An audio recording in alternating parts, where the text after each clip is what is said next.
नमस्कार। स्वागत है आपका Mahabharat a complete saga season 1 में। पिछली चर्चा में हमने जतुग्रदाह पर्व की बात की थी। मतलब कैसे दुर्योधन ने कर्ण और शकुनी के साथ मिलकर पांडवों को वारणावत भेजा था। हाँ, एक मेले के बहाने और उन्हें एक ऐसे महल में ठहराया जो लाख और दूसरी ज्वलनशील चीजों से बना था। बिल्कुल।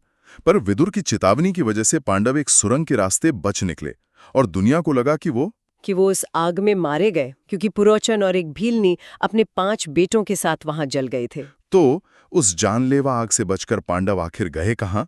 आज हम इसी पर बात करेंगे। एक ऐसे अध्याय पर जहां मौत के मुंह से निकलकर उनका सामना होता है जंगल में एक आदमखोर राक्षस से। और उसकी बहन से। ये कहानी सिर्फ बचने की नहीं है, बल्कि एक बहुत ही अनएक्सपेक्टेड अलायंस की भी है। सही। तो लाक्षागृह की आग से बचकर पांडव अपनी मां कुंती के साथ एक घने अंधेरे जंगल में पहुंचते हैं। जरा सोचिए उस मंजर को। हाँ, मतलब वो अब राजकुमार नहीं है। वो भगोड़े हैं। बिल्कुल। और सब लोग थकान, डर, प्यास, मतलब बेहाल हैं। भीमसेन को छोड़कर तो शायद कोई चल भी नहीं पा रहा था।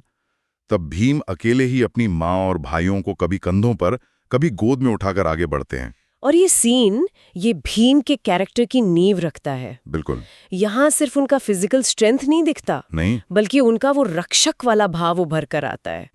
वो जानते हैं कि उनके भाई, उनकी माँ, वो कोमल है, राशि जीवन के आदी हैं। हाँ, तो ये बोझ सिर्फ भीम ही उठा सकते हैं। वो सिर्फ एक योद्धा नहीं, वो अपने परिवार के लिए एक चलता फिरता किला है। बिल्कुल।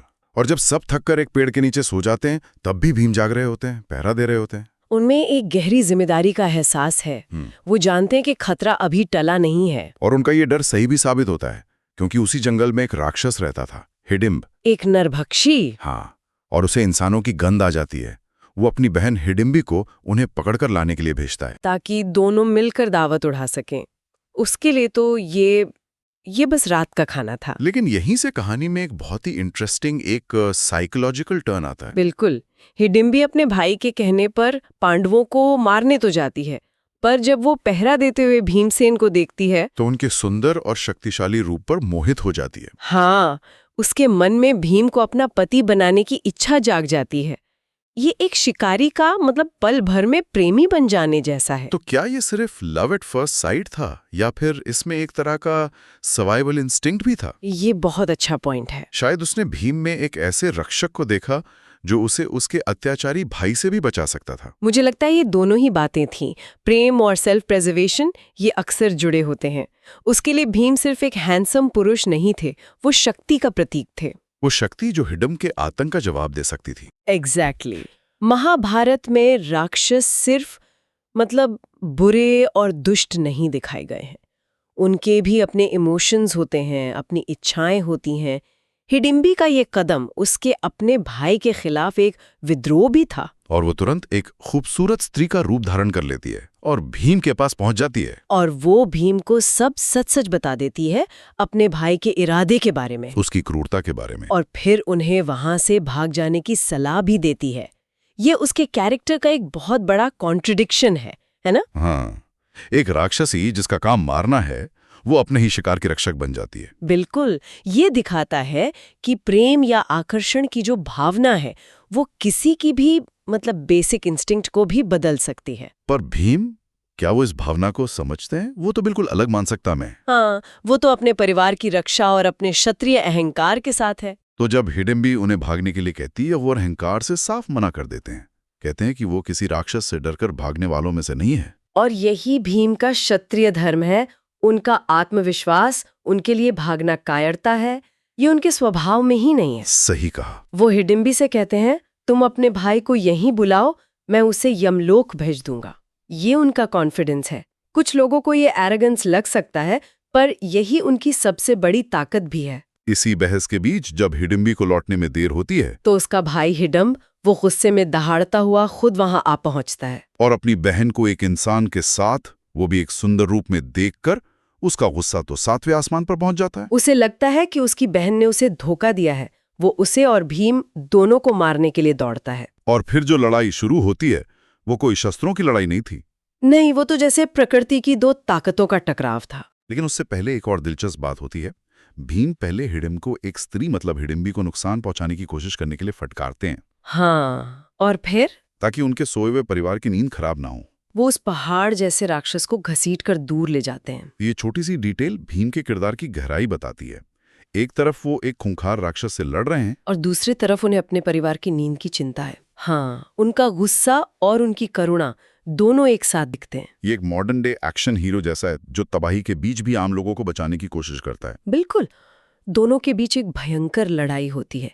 वो पेड़ उखाड़ते हैं, एक दूसरे पर चट्टाने फेंकते हैं। ये कोई डिसिप्लिन लड़ाई नहीं थी। नहीं, ये आदिम शक्तियों का टकराव था, मल्ल युद्ध की पराकाष्ठा। यहाँ कोई नियम नहीं है, सिर्फ रॉ पावर का प्रदर्शन है। और इस लड़ाई का शोर इतना ज्यादा था कि बाकी पांडव और कुंती जाग जाते हैं। हाँ, और हिडिंबी उन्हें बताती है कि क्या हो रहा है। आखिर में भीम अपनी पूरी ताकत से हिडिंब को हवा में घुमाकर जमीन पर पटक देते हैं और उसकी कमर बीच से तोड़कर उसे मार डालते हैं। जंगल में शांति तो हो जाती है, लेकिन पांडवों के सामने एक नई समस्या खड़ी हो जाती है। हाँ, हिडिंब तो मर गया, पर अब हिडिंबी का क्या?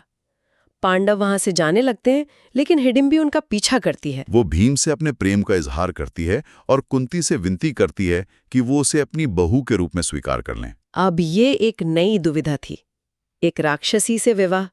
ये उस समय के सामाजिक नियमों के बिल्कुल खिलाफ था, और भीम भी, वो भी इसके लिए तैयार नहीं थे। इस मुश्किल का हल युधिष्ठिर निकालते हैं। ये उनके कैरेक्टर का एक बहुत अहम पहलू है। वो सिर्फ नियमों से नहीं चलते, वो परिस्थिति को समझते हैं। हाँ, वो समझते हैं कि हिडिंबी ने उनकी जान बचाई है और वो सच में भीम से प्रेम करती है। धर्मराज के रूप में वो न्याय करते हैं। इसमें युधिष्ठिर का प्रैग्मेटिज्म भी दिखता है। वो शायद ये भी समझ रहे थे कि इस अनजान जंगल में एक लोकल और पावरफुल एलाय होना उनके लिए फायदेमंद हो सकता है। तो वो भीम और हिडिंबी के विवाह के लिए सहमत हो जाते हैं, पर एक शर्त के साथ। हाँ, शर्त ये थी कि भीम दिन में हिडिंबी के साथ रहेंगे, लेकिन सूर्यास्त के बाद उन्हें वापस अपने भाइयों के पास लौटना होगा। ये एक तरह का कॉम्प्रोमाइज था जो परिवार की एकता और एक नए रिश्ते दोनों को सम्मान देता है।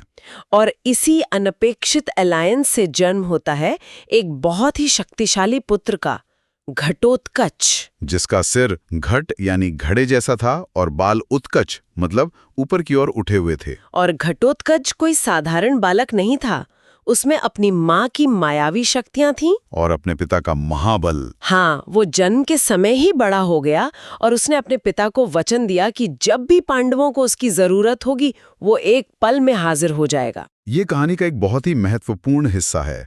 घटोत्कच जो आधा इंसान और आधा राक्षस था, आगे चलकर महाभारत के युद्ध में पांडवों के लिए एक बहुत बड़ा एसेट साबित होता है। बिल्कुल, ये दिखाता है कि कैसे संकट के समय में बने अनएक्सपेक्टेड रिश्ते भविष्य में बड़ी ताकत बन सकते हैं। तो आज हमने देखा कि कैसे पांडवों ने लाक्षागृह की आग से बचकर जंगल में एक और जानलेवा मुसीबत का सामना किया। और भीम की ताकत ने न सिर्फ एक राक्षस का अंत किया, बल्कि एक ऐसे रिश्ते को भी जन्म दिया जिसने पांडवों को भविष्य के लिए एक शक्तिशाली और अमूल्य योद्धा दिया। और ये हमें सोचने पर मजबूर करता है कि घटोत्कच की जो डबल हेरिटेज है, एक पांडव राजकुमार और एक राक्षसी का बेटा, ये उसके भविष्य और युद्ध में उसकी भूमिका को कैसे शेप करेगी। बिल्कुल, क्या समाज उसे हमेशा एक बाहरी व्यक्ति के तौर पर देखेगा या वो अपनी जगह बना पाएगा? उसका पूरा जीवन इन्हीं सवालों के इर्द गिर्द घूमेगा। अगली बार हम जानेंगे कि पांडव अपनी पहचान छिपाकर एकचक्र नगरी में ब्राह्मणों के वेश में कैसे रहते हैं, और वहां भीम का सामना एक और शक्तिशाली असुर बकासुर से होता है, जिसका वध करके वो पूरे नगर को उसके आतंक से मुक्त कराते हैं।